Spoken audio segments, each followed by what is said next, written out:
Today's tutorial is a snowflake stamping design using Cienna Rose products. So I was sent the new Cienna Rose Christmas box. I used the Under the Stars polish. It's a beautiful blue polish with a holographic glitter and some chunky flakies. So I applied 2 coats of this polish.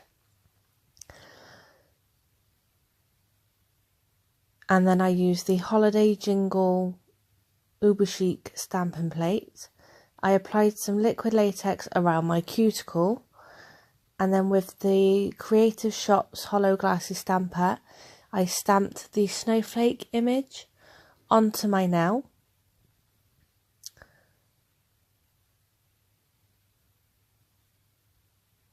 And then I finished it off with a matte top coat. If you like my videos, don't forget to hit that like button and don't forget to subscribe. Thank you.